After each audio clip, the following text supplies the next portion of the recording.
Yes, guys, welcome back to the Kosi Arsenal podcast. My name is Kosi. Welcome back to a brand new video. Arsenal out of the UEFA Champions League, and Mikel Arteta there saying that Arsenal do not have a 20 to 30 goal striker, to probably lead us in such situations and probably, get the goals that Arsenal would have needed in a tie against Bayern Munich at home, by the way, where we created a lot of chances and we also showed a lot of fight. So in this video, let's dive into why Arsenal do not have a striker, by the way, because that is Mikel Arteta's fault. He went out in the summer last summer and he decided to invest 65 million pounds in Kai Havertz, who is not an out and out striker.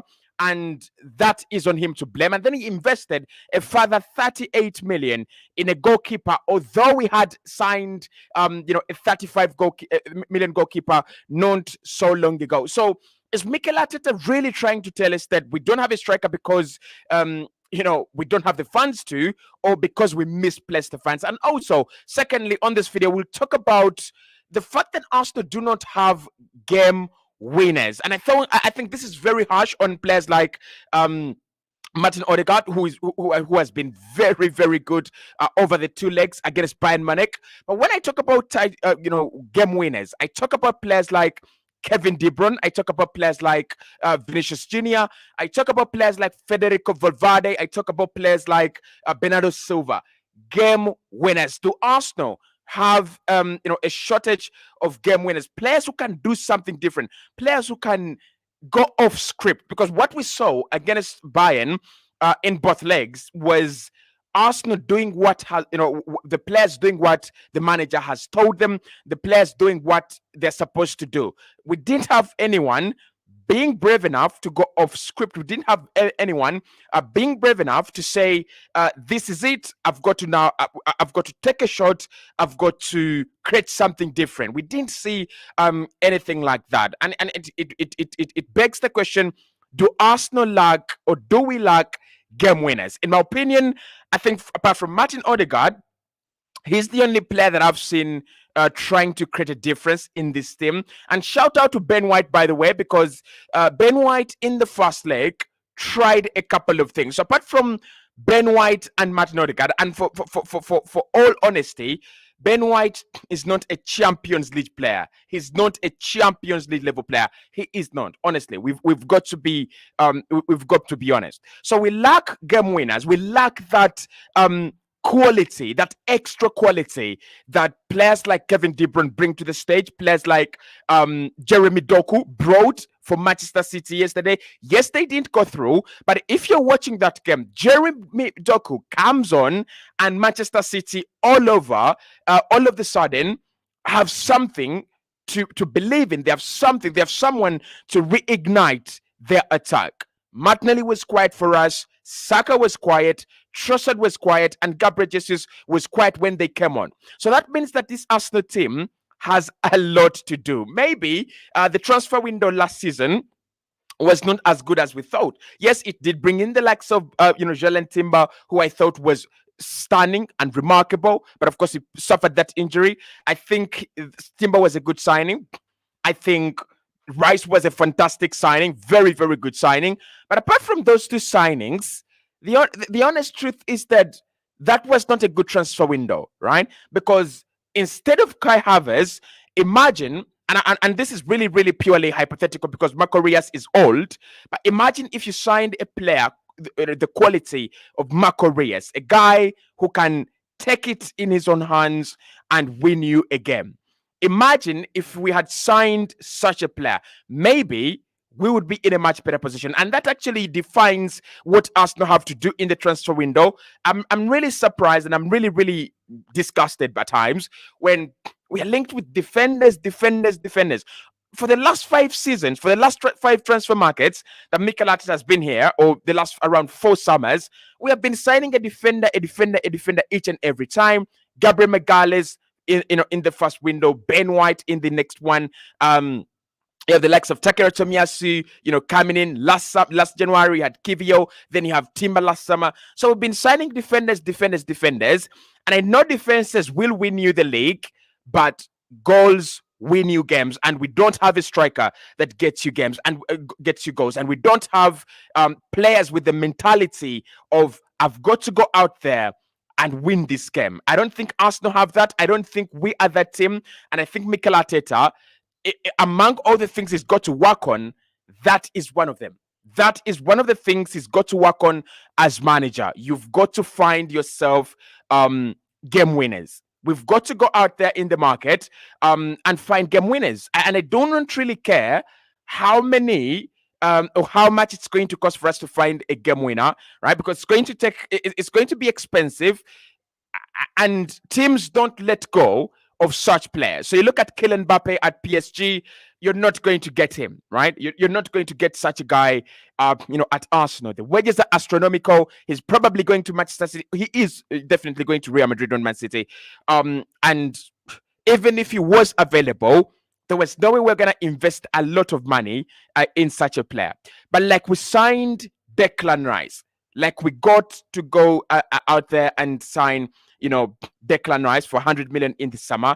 I think Arsenal now have to understand that we've got to go and sign a number 9, right? We've got to go and sign a game winner.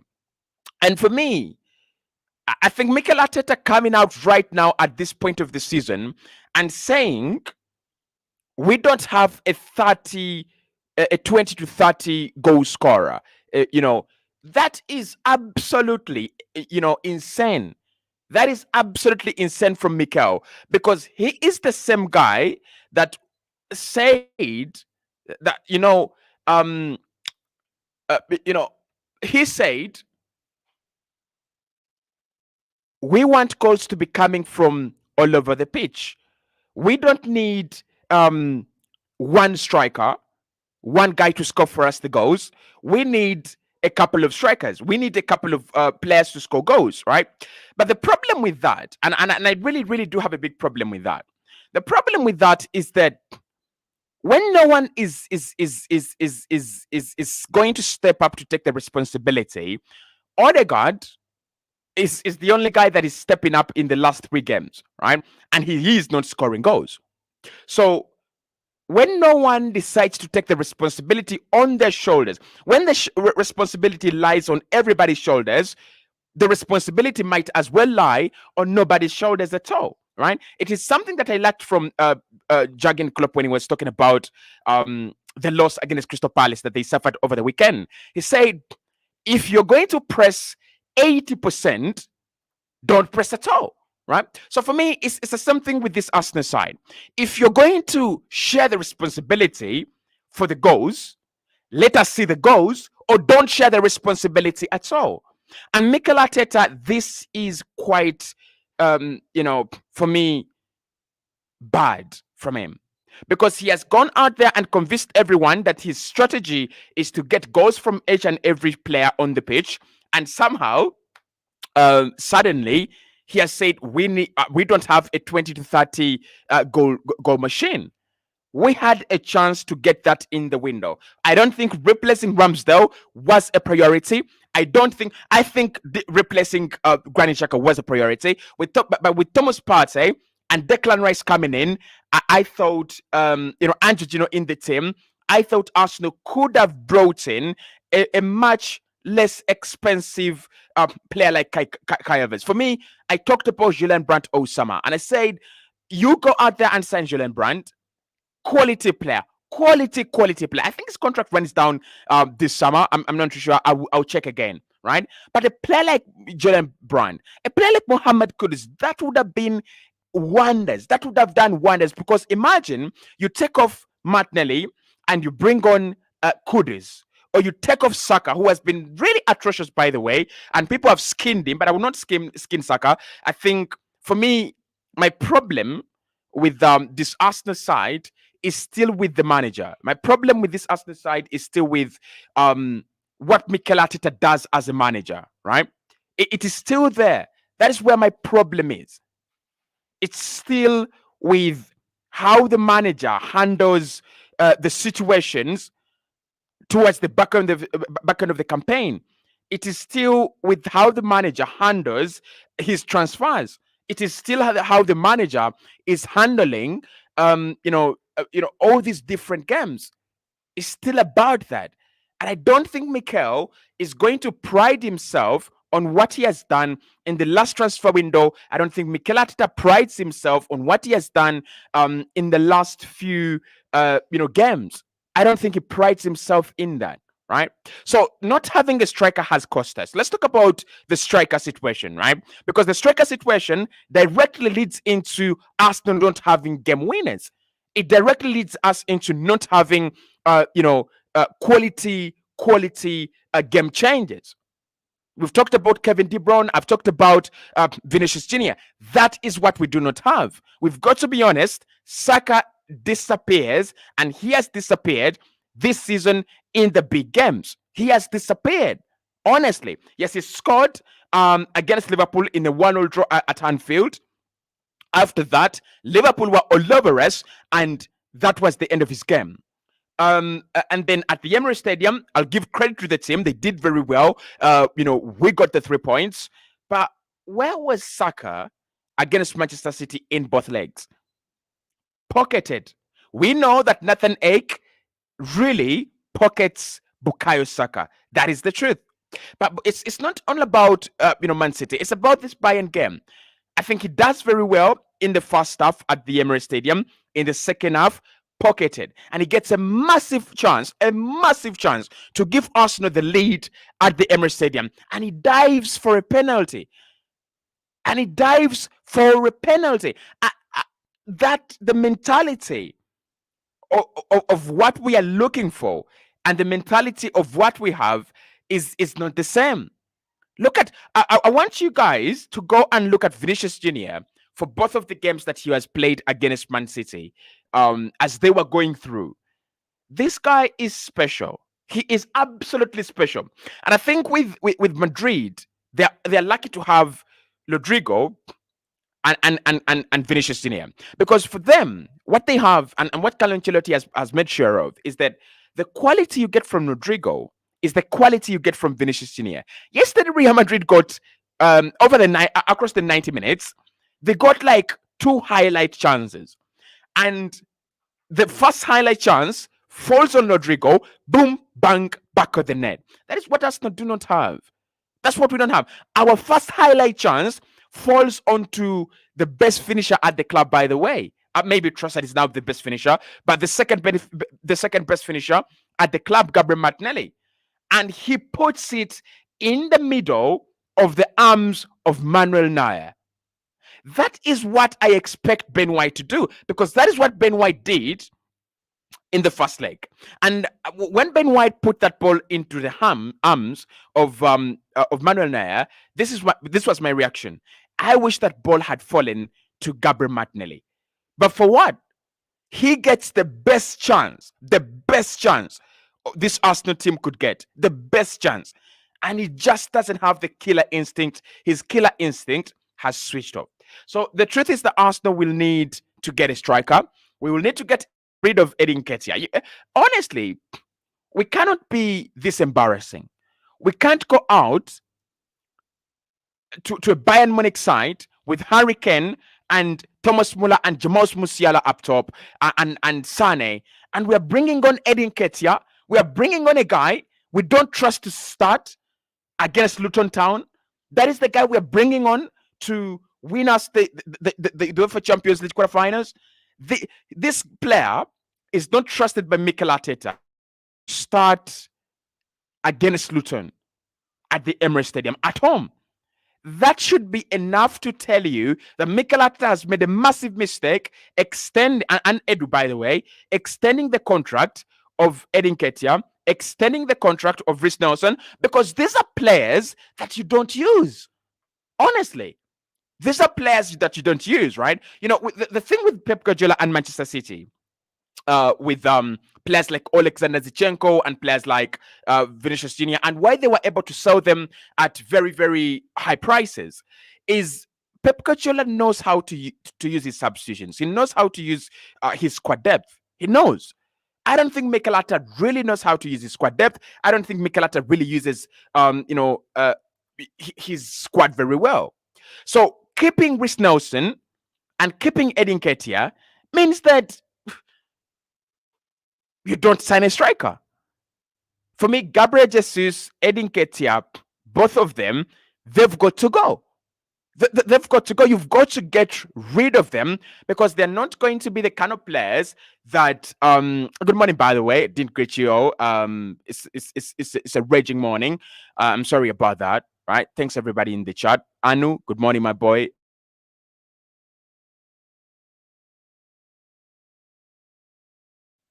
Is we fucked up in the transfer window. We really, really did. We looked truthless against Aston Villa and we looked truthless against Bayern Munich. And it's very easy to defend against this Arsenal side. It's very predictable against Arsenal because we don't have, we don't have that target man. We don't have that guy that is hungry to rip defenses apart. We don't have that guy that is hungry to get his name on the score sheet. Kai Havertz, 9 goals in the campaign, he's done well. Right?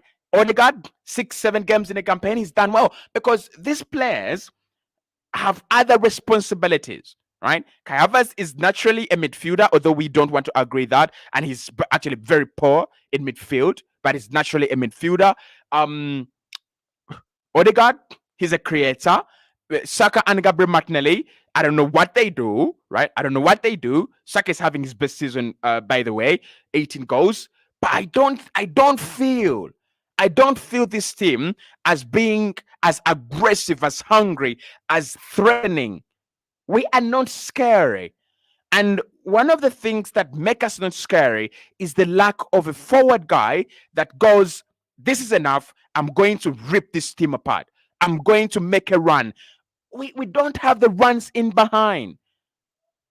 It's the whole point of this video. And for me, Mikel Arteta going out there and saying, hey, we don't have a 20 to 30 goal striker.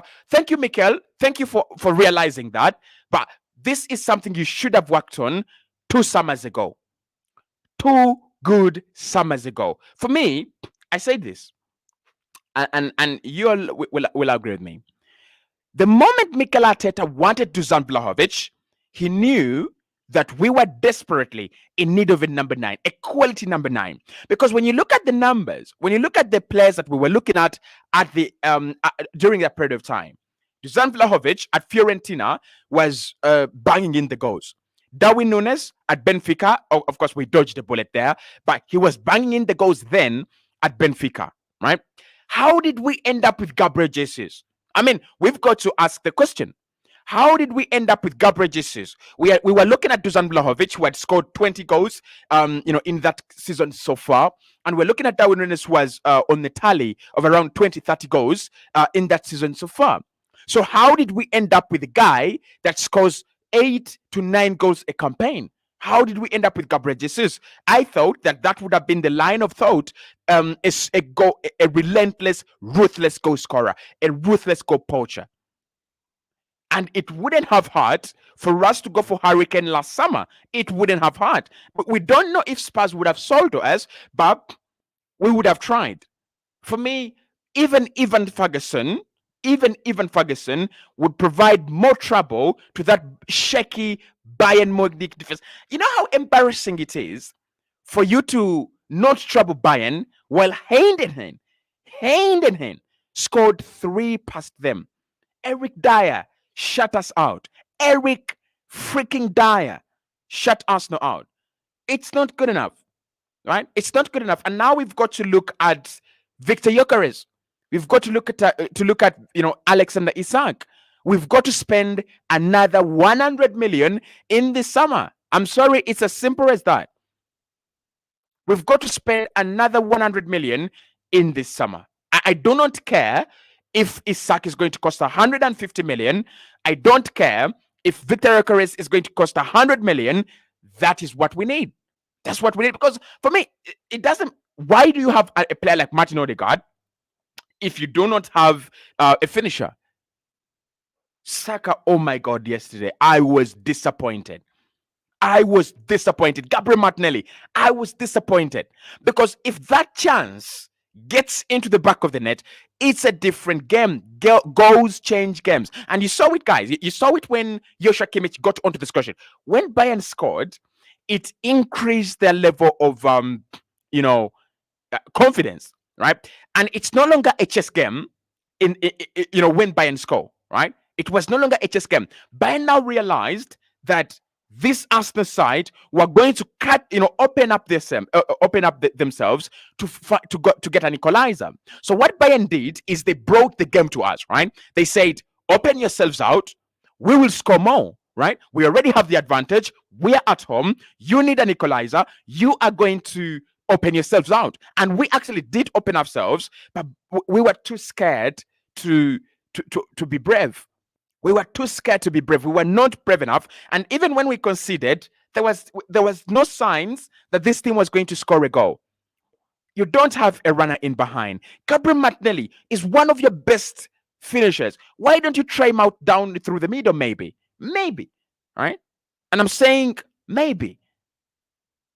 So, guys, the truth is that we need a striker now. Yeah, the truth is that we need a striker, and it's as evident as that. Okoth says Arsenal cannot win the league with the present squad. We lack a leader striker. Position number 9 is lacking. Anu says Ateta is stubborn, is killing the team. That's Prince replying to Anu there, and we're going to get to much of your reactions, because you make a lot of valid points there. You really do. And I think the first valid point that you lot make is when Liverpool and Manchester City are going out there and addressing their problems in the market, Arsenal are addressing problems that we do not have. And I said this after the transfer window, and I said that it wasn't a bad transfer window, but I think we addressed problems that we didn't have. So we needed a centre back because we had learned from what had happened with William Saliba. So I think the Timber signing is a 10 out of 10 for Mikel Arteta and Edu. That is a fantastic signing. That is a versatile centre back that can play across the back. Okay, 10 out of 10. The Kai Havertz signing, that doesn't make any sense. That doesn't make any sense. It's like Man City signing Matthias Nunes. But Man City can afford to sign Matthias Nunes. Why? Because they have a Phil Foden, because they have a Bernardo Silva, because they have a Kevin De Bruyne, because they have a Mateo Kovacic and a Rodri. Those are 5 quality midfielders that win you a treble. So they can afford to make a mistake with Matthias Nunes. So the Kai Havertz signing, that was wrong. That was a bad signing. It was a bad signing. And I think Kai has done very well. But for Mikel Arteta and Edu, it was a signing that you would rather not have. It was a signing that can be upgraded on. Imagine if Arsenal was selling Kai Havertz right now. How much would we get? Where would we sell him? How much would we get? 20 million, 30 million, 40 million? Even if you got around 50 million for Kai, right, you would still go out there and buy a striker. So the Kai Havertz signing, that was solving a problem that we didn't have. The David Raya signing, that was another signing that was solving a problem that we didn't have. For me, Ramsdale is not too bad a goalkeeper, right? Yes, I know he said he lacks concentration. I know all those things, right? But he's not too bad a goalkeeper that he doesn't take us where David Raya has taken us. No. Even if you try to convince me, yes, I've seen the good of David Raya. Yes, I've seen what Mikel Arteta says in David Raya, but he is not as bad, right? He is not as bad a signing. I'm sorry, Ramsdale is not as bad a player that Raya was a necessary signing. No. But I tell you what was necessary. Mohamed Kudus was necessary because we are short in wide areas and midfield. And this is a guy that has time and time again proven to be vital for West Ham against Arsenal, by the way. Fantastic, right? So you bring in Mohamed Kudus, you bring in Moussa Diaby, any of the two would have done the job. So Kai Havertz and David Raya, 2 signings that solved the problem that we didn't have. Declan Rice, fantastic signing. Fantastic signing. Like City wanted him. Bayern wanted him, and so many other clubs should have signed him actually. So I think that was fantastic for just matters of longevity, quality signing. If a new manager was to come in, these are the players that they would keep: Odegaard, Rice, Saliba. Those are the only three guaranteed players that a new manager, like if Zinedine Zidane came in at Arsenal, those are the and Julian Timber, by the way, and Julian Timber, four. So those are the four guaranteed players that a Zinedine Zidane would keep at this Arsenal side. Saka, no. Martinelli, no. Trossard Jesus, no. No. Jorginho, Partey, no. They are getting older and older and older. So for me, we have four quality players in this team. Four quality players. And the fifth quality player should be a striker. It should be your number 9. He is the guy that bails you out in such games. He is the guy that bails you out of such situations. And we don't have that guy. John says embarrassing Arsenal. And then I think it's Obiadun says striker is the answer and it's needed quick enough. Okay. Hussein Bayo says we need Saka backup like William. Nico Williams, I think that's what you're trying to say there. Prince of Aragon says, Kosi, why isn't Partey playing? Well, I thought that was a game where Partey would have played. I thought Bayern was a game for players like Thomas Partey. And for me, I've said this, and I think I might be wrong. I might be right. Arsenal lack energy. We lack energy, right? Against this Bayern side, we didn't show any sign, any sense of energy.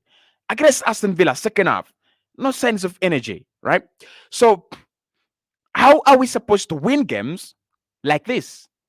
How are we really supposed to win games in this state? How? I don't know, you guys, what you think, right? I don't know what you think, what you guys think, but how are we supposed to win games without any, without any energy? I don't think Partey doesn't have any role to play in that game. Mikel lied to me. You can call in. There is a link in the description. I'll take 1 or 2 calls, by the way. I'll take 1 or 2 calls. So you can, I've posted a link in the comment section. You can call. You can tap on that link, call in, and give me your opinion. Emmanuel says, I want Arsenal to sign Aventoni. Bayo says, looks like Ateta wants to play want Partey to be fit so he can sell him. Right? Emmanuel says, you are being hypocritical about it for Arsenal not to have a striker.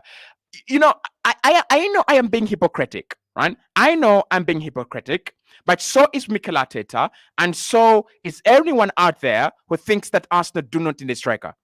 That's the truth. Why I'm being hypocritical is I never talked about a striker when Arsenal was scoring goals, and I know that, right? So when the goals were going in, yeah, I kept quiet. True. But also Mikel Arteta, after losing to Bayern, after losing the Champions League tie, the excuse that he has is that, we don't have a 20 to 30 goal scorer. By the way, you don't need 20 to 30 goals for you to qualify for the semifinals. You don't need 20 to 30 goals. You can win the Champions League knockout stages, all of them, with less than 10 goals, right? You can, if you can defend well and score 2 goals per level, round of 16, 3 goals, quarterfinals and semifinals, 3 goals. Those are 9 goals, and 1 goal maybe in the final. Those are 10 goals that can win you the UEFA Champions League. So you don't need 20 to 30 goals for you to win, the Champions League. So yes, we are being hypocritical, but also the manager is being hypocritical here.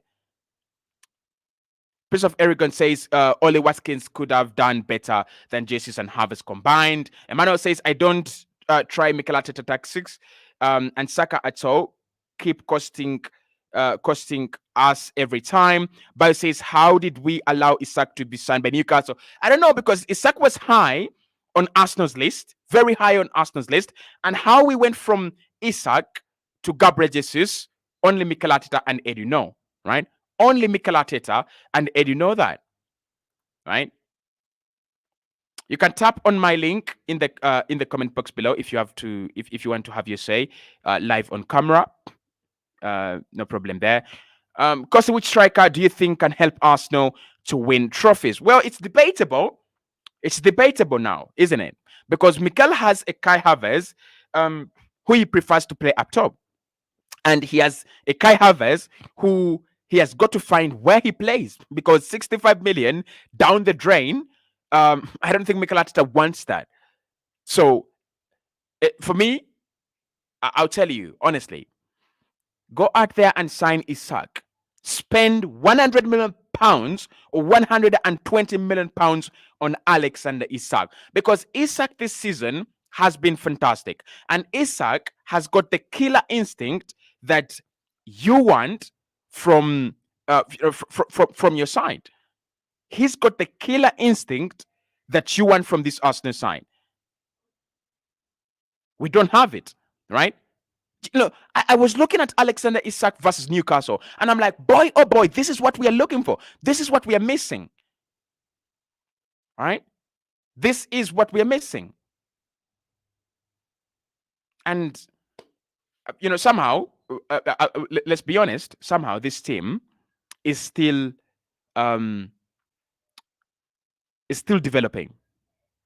The manager is still developing, and the players are still developing as well. And Edu, by the way, and the transfer market guy, Edu, he is still developing as well. So there is still a lot for us to.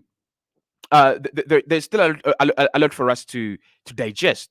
There's still a lot for us to go. Right. Make sure you're hitting that button. Thank you so much. And also make sure you call in. Look for the Kosi Arsenal podcast link in the comment section below. Tap on it, and you will be live on screen with me. Okay. Emmanuel says, if Arsenal sign a striker, where is Kai going to play? And I think that's the question that Mikel Arteta has got to ask himself now.